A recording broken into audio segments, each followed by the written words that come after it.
Podcast. Abordamos temas de salud y bienestar. Conversamos con nuestros especialistas de clínica alemana acerca de temas relevantes y contingentes para nuestra comunidad. Estamos contigo para educarte. ¿Cómo están? Junto con saludarlos, les cuento que hoy conversaremos con la doctora Valeria Palma, inmunóloga de nuestra clínica, quien nos contará cómo fortalecer el sistema inmune en tiempos de COVID-19. Bienvenida, doctora, y muchas gracias por acompañarnos. Hola, María José, muchas gracias también por la invitación. Muy feliz de estar con ustedes hoy. Gracias por estar acá. Doctora, para contextualizar un poco, cuéntenos qué es el sistema inmune, cómo funciona y qué importancia tiene en nuestra salud. Mira, el sistema inmune está compuesto por una serie de órganos y células que trabajan en conjunto como un sistema bien específico y bien ordenado, ¿ya? Dentro de los órganos que componen el sistema inmune, por ejemplo, están los ganglios linfáticos, está el vaso, está la médula ósea, y dentro de las células que comprenden el sistema inmune están los típicos leucocitos que llamamos glóbulos blancos, que en un simple hemograma los podemos medir, pero también hay otras células más específicas como son los linfocitos, y dentro de los linfocitos también hay linfocitos T, distintos tipos de linfocitos que tienen funciones específicas. Y el sistema inmune no solo cumple un rol para defendernos de las infecciones, que es como la función que todos tenemos como más clara y de que cumplen ese rol, pero también el sistema inmune se encarga de la vigilancia, por ejemplo, antitumoral. Por eso que eso es muy importante en cáncer. El sistema inmune vigila que ciertas células no se escapen o se escapen de la normalidad. Y también tiene que ver que cuando hay desbalances en el sistema inmune, uno tiene tendencia a hacer o más infecciones, o más neoplasia, o cuadros autoinmunes, o incluso las alergias, que también están involucradas en este conjunto de células y sistemas que llamamos sistema inmune. ¿El sistema inmune solamente defiende o también presenta alertas? Por ejemplo, síntomas, por decirlo de alguna forma. Sí, por supuesto. Cuando puede haber respuestas exageradas también del sistema inmune que pueden dar síntomas. Por ejemplo, las alergias es lo más fácil para ejemplificar. Cuando nosotros nos enfrentamos a algo extraño como un alérgeno, el sistema inmune reacciona exageradamente, inflamación, y los típicos, los pacientes con mucha rinitis alérgica que sufren en la primavera, y el sistema inmune reacciona de una forma exagerada y nos da síntomas. Desde el punto de vista infeccioso, cuando el sistema inmune está fallando, son pacientes que pueden hacer infecciones recurrentes de distinto tipo, respiratorias, gastrointestinales, cutánea, etcétera, donde también hay uno, dependiendo de la sintomatología o los signos que el paciente presente, enfoca el estudio después. Doctora, ¿qué respuesta tiene nuestro sistema inmune ante el coronavirus que nos tiene hoy día tan preocupados a todos y en el fondo metidos en esta pandemia que no nos deja vivir con tranquilidad? Mira, el SARS-CoV-2 es un virus RNA muy pequeñito, microscópico, que a simple vista no lo podemos ver, y que fácilmente cuando nosotros entramos en contacto con él ingresa habitualmente por nuestras vías respiratorias, y cuando llega a contactar con las células del epitelio respiratorio, células epiteliales que llamamos, ingresa, infecta la célula y empieza a activar toda su maquinaria para reproducirse, replicarse. Cuando esto ocurre, el sistema inmune, que está siempre vigilando todo, detecta que hay algo extraño, lo detecta como algo extraño y empieza a poner en marcha toda su maquinaria de defensa. Hay una serie de cosas que se van activando, dentro de ellas moléculas como proinflamatorias, que lo que van a hacer es liberarse y atraer células del sistema inmune. Lo primero que llega son leucocitos, unos linfocitos que se llaman células NK o natural killer, que tienen mucho que ver con la defensa antiviral, porque cuando detectan una célula infectada va y la matan. Y son muy importantes para el coronavirus. Y todas estas células, como que llamamos una primera línea de defensa, las llamamos los inmunólogos como un sistema inmune innato, que es como nuestra primera línea, que cuando detectan algo extraño, inmediatamente llegan a atacarlo. Y posteriormente, y en conjunto con esta primera línea, se activa una segunda línea de defensa, que le llamamos inmunidad adaptativa, donde está la activación de los linfocitos. En ellos están los linfocitos T, los linfocitos B, y los linfocitos B son las células que producen una serie de mecanismos, llegan a producir anticuerpos posteriormente. Entonces, si te das cuenta, el sistema inmune funciona como una orquesta, digo yo, porque primero parte uno, después parte el otro, y así en conjunto, como una orquesta, arman toda la respuesta de defensa. Por lo tanto, cuando hablamos de respuesta antiviral, etcétera, no solo comprende los anticuerpos, que son los que siempre mencionamos y siempre están en la palestra, pero el sistema inmune es mucho más que solo anticuerpos.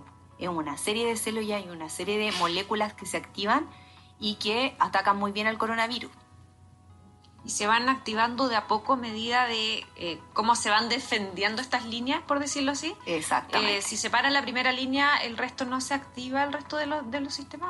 ¿O también se desarrollan? Lo que pasa es que si bien aprendemos que hay una inmunidad innata, una inmunidad adaptativa, como para poder comprender mejor el sistema inmune, sabemos que la activación de ambas es casi simultánea. Entonces, en general, ¿qué es lo que pasa? Aunque se activen en forma simultánea, a veces hay virus menos efectivos que la inmunidad innata los contiene.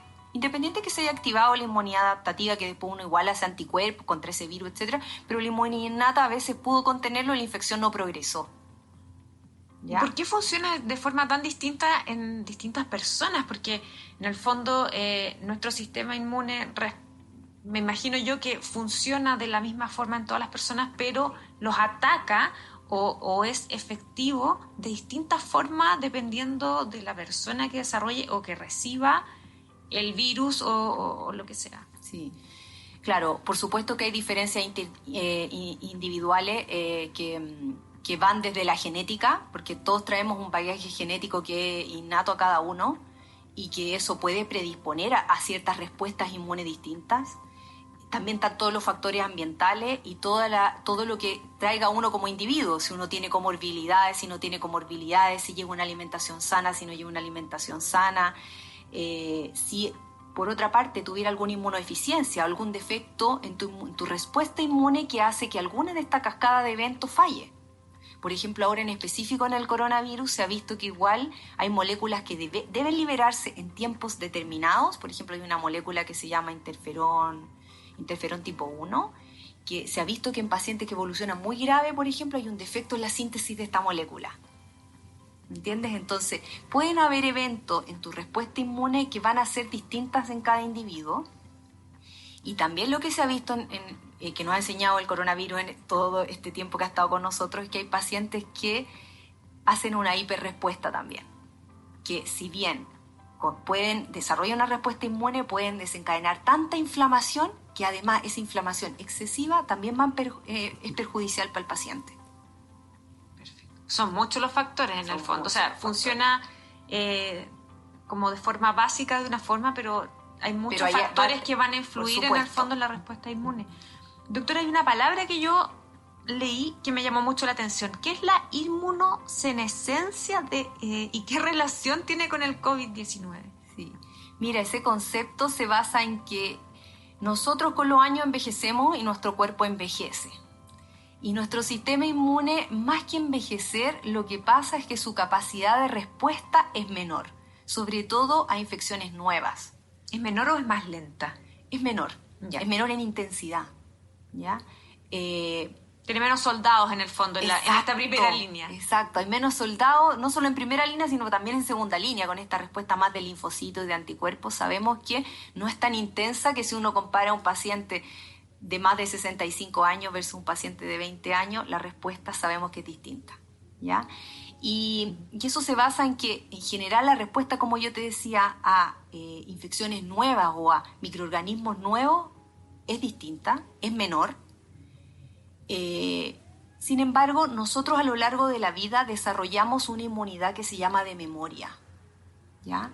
Porque cuando nosotros nos enfrentamos a un microorganismo, como yo te decía, está esta primera línea, esta segunda línea, y hay linfocitos que se diferencian con una acción específica hacia ese virus o hacia esa bacteria, y estos linfocitos tienen la capacidad de desarrollar un tipo de linfocito que se llama de memoria, y que muchas veces estos linfocitos son de larga vida y los tenemos para toda la vida. Entonces, ¿qué nos pasa cuando, por ejemplo, nos enfermamos de un cuadro X, de un resfrío, por ejemplo? Nosotros ya tenemos una respuesta inmune montada frente a ese virus que ya lo hemos visto tantas veces. Entonces se activa mucho más rápidamente esa respuesta. Un resfrío común, por decirlo así. Uno se enfrenta a ese virus, pero ya hay una respuesta inmune montada frente a ese virus, probablemente. ¿Ya? Porque tenemos memoria. Eso también nos protege de reinfecciones, o incluso hay cuadros que sabemos que uno no se va a volver a infectar de nuevo por ese virus. ¿ya? O por ese cuadro clínico, lo va a tener una vez en la vida y con la respuesta inmune que montó nunca más le va a volver a pasar. Y es por esto mismo que en el fondo el sistema inmune al hacerse más lento esta respuesta es que los casos más graves inicialmente desde que empezó la pandemia ha sido en las personas de mayor edad. Claro. Hay un factor de la inmunosenescencia aquí en los adultos mayores que está claro, está estudiado y se sabe, pero también coincide con que las personas mayores también tienen otros factores asociados, que los comentábamos un poco antes, que también tienen comorbilidades. Claro. O sea, el paciente más añoso también se le agrega otros factores de riesgo asociados como la hipertensión, la diabetes, enfermedades pulmonares crónicas, etc. Entonces, si bien hay un factor de inmunosenescencia, también hay otros factores que podrían incluso empeorar un poco más esta respuesta inmunológica.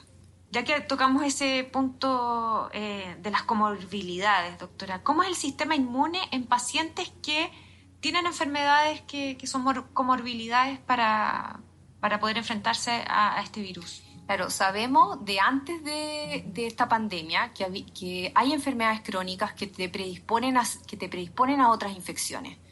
Ya sabíamos que la diabetes, por ejemplo, sí predispone a ciertas infecciones. La diabetes puede afectar esta como primera línea de defensa, unas células que nosotros tenemos que se llaman neutrófilos, que son parte de los glóbulos blancos. Hay una alteración funcional en ellos, sobre todo en los pacientes diabéticos, y eso lo tenemos súper estudiado y claro. Y hay otras enfermedades que también sabemos que afectan un poco el sistema inmune, como por ejemplo la hipertensión, pacientes inmunosuprimidos, por ejemplo los trasplantados, que están bajo medicación, que sabemos que apaga un poco esta respuesta inmune porque son medicamentos que están enfocados en que este linfocito no se inflame ni nada, no rechace órganos, claro, como los trasplantados, etcétera. Entonces, tienen una respuesta inmune más apagada por los fármacos. Y yo creo que un tema una de las comorbilidades que yo creo que es relevante como mencionarte un poco es el tema de la obesidad, porque es súper prevalente en la población la obesidad. Ya desde la pandemia de influenza en el 2009 sabíamos que la obesidad era un factor de riesgo para hacer cuadros de influenza grave y la verdad que con el COVID hemos visto que la obesidad es un factor de riesgo muy importante. ¿Ya? ¿De qué nivel de obesidad estamos hablando? Mira, la obesidad se mide en base a un índice que se llama índice de masa corporal. Y el índice de masa corporal es un número cuantitativo que se calcula en base al peso dividido por la talla al cuadrado. Si ese valor es más de 30, ese paciente ya se considera obeso. Y es por eso que también dentro de los criterios de vacunación del COVID se puso este criterio. Pacientes obesos con IMC mayor a 30 tienen indicación de población prioritaria de vacunación. Y que no necesariamente es un obeso mórbido. No necesariamente es un obeso mórbido. No, por supuesto. Ahora, como mecanismo inmunológico propiamente tal, la obesidad, el tejido adiposo funciona como un órgano, ¿ya? Y libera una serie de moléculas que le llamamos adipocitoquinas que producen como inflamación basal. O sea, el paciente obeso tiene cierto grado de inflamación basal celular, que no se traduce en que tenga tendencia a estar porque el concepto de estar inflamado es más bien molecular lo que te estoy hablando, ¿ya? Como molécula hilar muy fino en cuanto a inflamación celular. Pero sí sabemos que esta inflamación de base predispone a que los procesos inmunológicos se potencien y haya más inflamación o haya procesos alterados de estos mecanismos inmunológicos de defensa. Y las personas obesas también, este nivel de grasa extra que tienen, también se alojan en distintos órganos. ¿Eso también influye a que puedan inflamarse? Mira, claro, ahí depende, porque efectivamente la obesidad que se ha visto con mayor riesgo como de enfermedades metabólicas es la que se acumula en la región abdominal. De hecho, la circunferencia abdominal es uno de criterios para ver si hay alguna alteración metabólica en los individuos. O sea, se mide muchas veces la circunferencia abdominal. Creo que en los hombres es más de 100. Algo claro, así. hay índices para mujeres y para hombres diferenciados. Ahora, ¿puede haber depósito de grasa en algunos órganos? Sí, eso puede ocurrir, ¿ya? Pero no es un factor tan importante.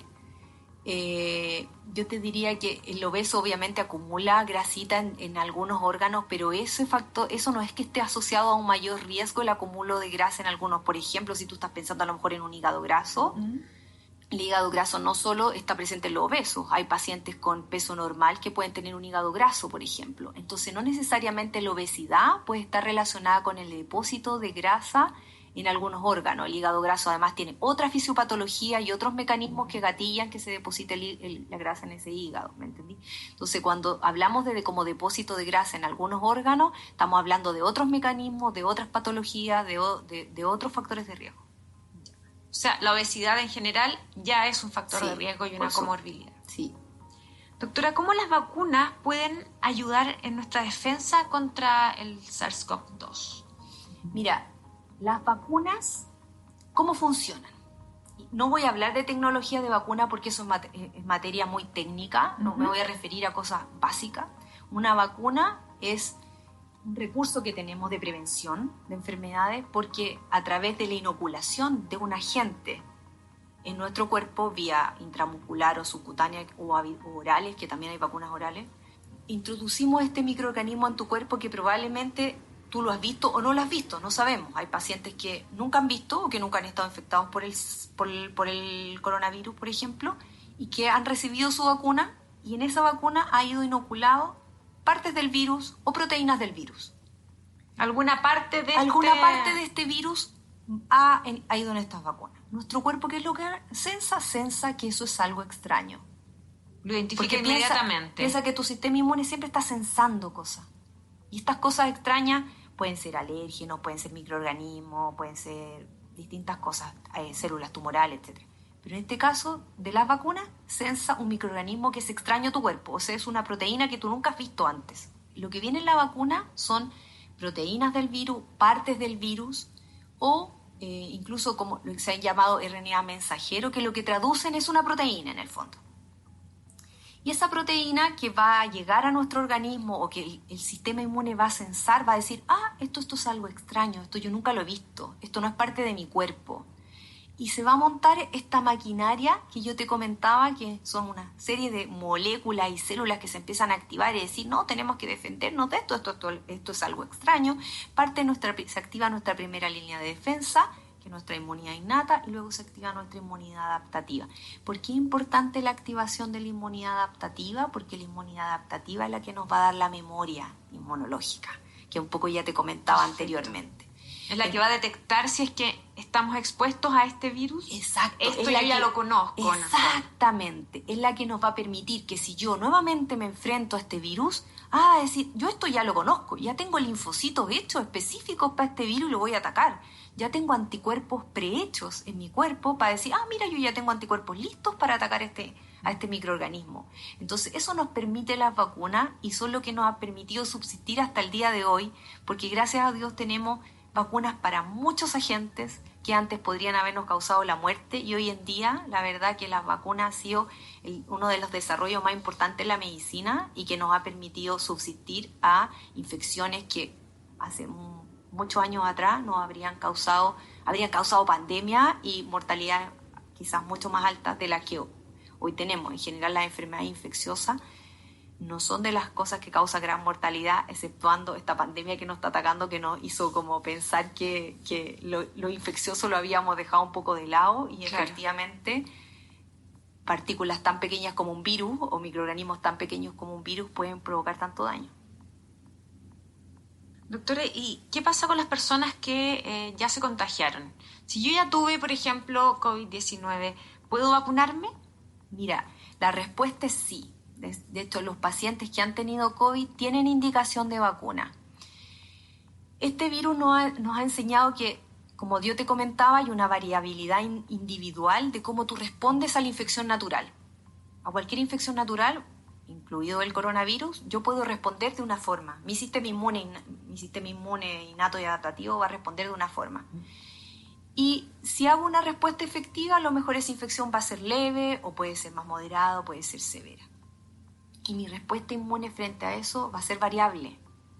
Entonces, no sabemos mucho, no tenemos la certeza de cuánto te puede durar la inmunidad natural en aquellos pacientes que ya sufrieron la infección. La única forma de proteger a ese paciente de que probablemente no se vaya a reinfectar, si es que su inmunidad fue poco efectiva, poco potente o probablemente de una duración corta, es que la vacuna va a ser un refuerzo a tu inmunidad en el fondo, ¿ya? En aquellos que ya tuvieron.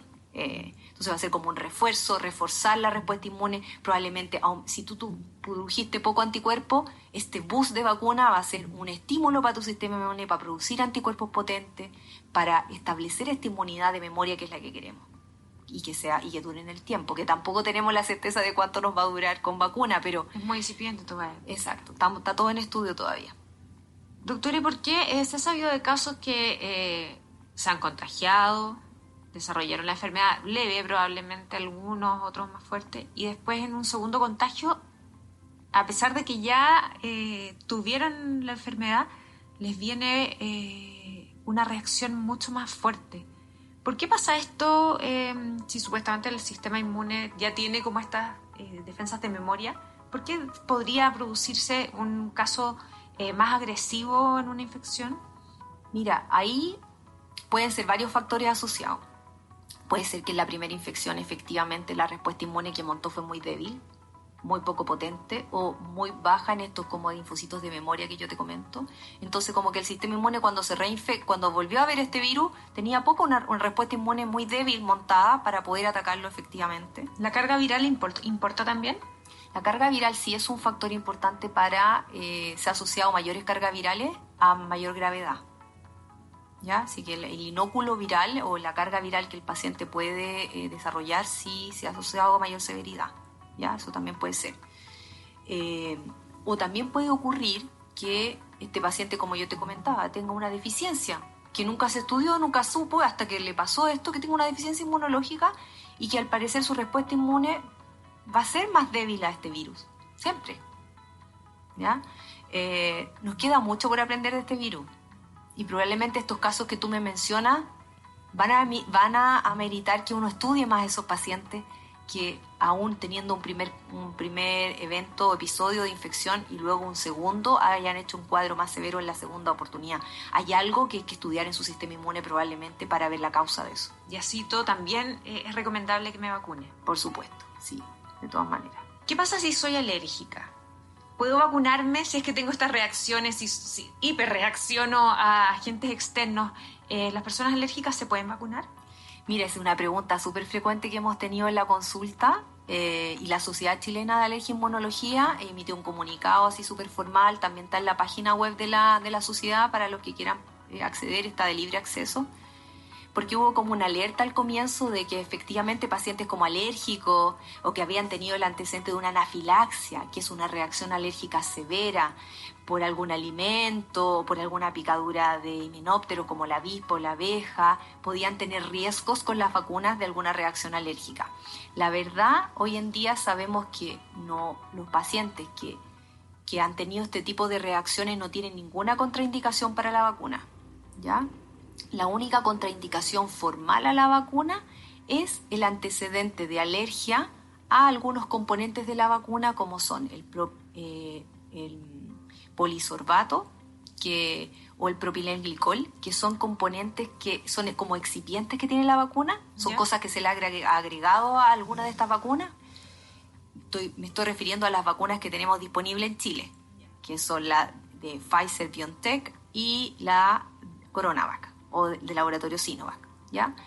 Entonces estas vacunas sabemos que tienen estos componentes y que la alergia o el antecedente de alergia a estos componentes contraindica la vacuna.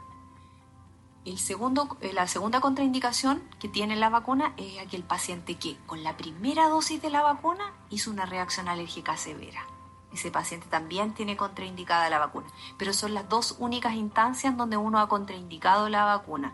En pacientes alérgicos a alimentos, alérgicos a picadura de abeja, de avispa, que ya han hecho igual una anafilaxia, no hay contraindicación.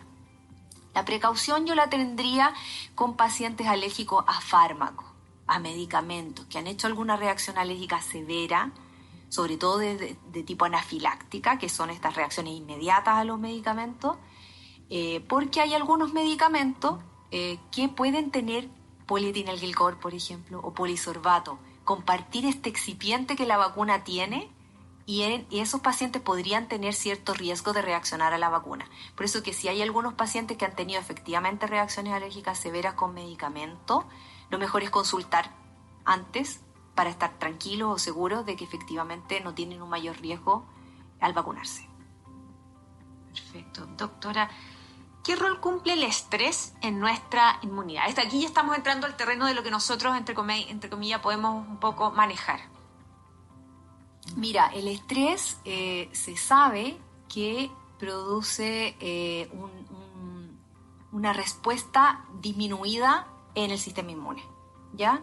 Podemos tener dos tipos de estrés, como son el estrés agudo, fisiológico, que en el fondo uno activa una serie de moléculas, incluido este es el cortisol, por ejemplo. El cortisol nosotros lo tenemos, lo producen unas glándulas que hay en nuestro cuerpo, y el cortisol se ha visto que si se secreta en forma más crónica, como ese es el estrés más crónico, que se perpetúa en el tiempo, tiene un efecto de reducir la respuesta de nuestro sistema inmune, y no solo a nivel celular, sino también en distintas moléculas que se liberan cuando uno se enfrenta a un microorganismo, en el caso de las infecciones. Entonces, hay factores de estrés crónico que sabemos que nos inmunodeprimen en el fondo. Y no tiene nada que ver con la salud de la persona en aspectos generales, que no tenga comorbilidades, por ejemplo, que no tenga obesidad. No. El estrés funciona en un carril aparte, paralelo. Exactamente. Tú puedes ser sano de otras cosas, no tener otra comorbilidad, pero el estrés crónico sí puede influir en tu respuesta al sistema inmune. Eso está estudiado, de hecho. Piensa que el cortisol es como corticoide, ¿ya? Pero es nuestro corticoide endógeno, que nosotros producimos siempre. De hecho, sin cortisol no podríamos vivir, porque el cortisol media una serie de funciones del sistema endocrinológico humano. Pero cuando este cortisol se libera en forma crónica y a niveles excesivos, como lo produce el estrés crónico, es como si uno estuviera tomando corticoide, como haciendo la analogía, es como si uno estuviera tomando corticoide exógeno, y sabemos que los corticoides deprimen nuestro sistema inmune. Perfecto. ¿Y cuál es la importancia de la nutrición y la actividad física también, que de lo que se habla hoy en día con el tema de la actividad física en momentos de pandemia, cuarentena? ¿Cuál es la importancia que tienen estos dos temas en nuestro sistema inmune? Mira, hablando primero de lo que es la nutrición, se sabe que la malnutrición, ya sea desnutrición o exceso, obesidad, es la causa de inmunodeficiencia secundaria más prevalente en el mundo. Así de potente. Así de potente. O sea, la nutrición es fundamental. El aporte de nutrientes que nosotros hagamos y de micronutrientes en relación a vitamina, oligoelementos, vitamina A, vitamina B, vitamina C, oligoelementos como el zinc, el fierro, etcétera, son súper importantes para no solo el sistema inmune en general, sino también para las células del sistema inmune. Porque las células del sistema inmune también se nutren, o se estimulan con este tipo de nutrientes y de vitaminas. Por lo tanto, la nutrición es fundamental. O sea, el déficit, o sea, un paciente desnutrido tiene más riesgo, por supuesto. Y un paciente obeso, que ya lo hemos comentado por las muchas otras causas, también tiene más riesgo. O sea, lo ideal es estar en equilibrio con nuestra nutrición, porque eso es protector, ¿ya? Sabemos que estas moléculas, ponte tú las vitaminas y estos oligoelementos, tienen funciones específicas, a veces disminuyendo factores proinflamatorios, actúan como antioxidantes, actúan pero en distintas áreas de nuestro organismo, entonces cumplen un rol muy importante. Por eso que a veces monitorizamos las deficiencias de vitaminas y es importante tener una adecuada ingesta de esas vitaminas. Yo siempre le digo a mi paciente, porque siempre está la pregunta de, uy doctora, ¿tengo que tomar esta vitamina o puedo tomar mi vitamina o será bueno tomar un polivitamínico para estimular mi sistema inmune? Y yo siempre les digo, mira, la respuesta está, si tú tienes una dieta equilibrada, comes frutas y verduras de todos los colores, comes legumbres, comes proteína, etcétera, no necesitas una ingesta externa de vitaminas que vayan en una cápsula, porque todo lo vas a estar aportando a través de la alimentación. A menos que, por ejemplo, no comiera jamás verduras o frutas, eso ¿ahí es otro, se recomienda en el fondo? Sí. la recomendación de suplementar vitaminas siempre está cuando tú detectas por sintomatología clínica o sospechas que puede haber un déficit, o efectivamente tú la monitoreas a través de exámenes y descubres un déficit. Ahí sí o sí tiene indicación de que tú repongas vitaminas y las vitaminas específicas que requieras. Si no, no debería ser necesario. Si no, no debería ser necesario. Si tú tienes una dieta equilibrada, como yo te digo, no requieres polivitamínicos externos. Y en cuanto al deporte, la actividad física también se ha visto que es súper importante.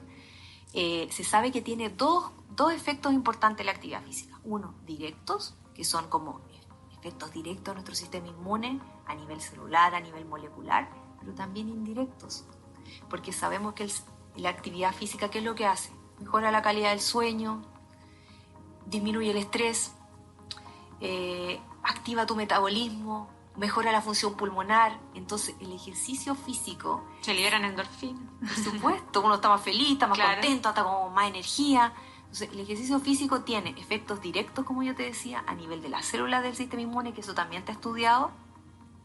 De hecho, se habla como de la hipótesis de la J invertida, en el sentido de que si tú aumentas tu actividad física en forma regular y constante, una actividad física moderada, no de baja intensidad, sino moderada y constante en el tiempo, a medida que esta actividad aumenta, la susceptibilidad a las infecciones va por un carril inverso. Disminuye tu susceptibilidad a infectarte con cualquier microorganismo. Entonces, la actividad física tiene muchos beneficios.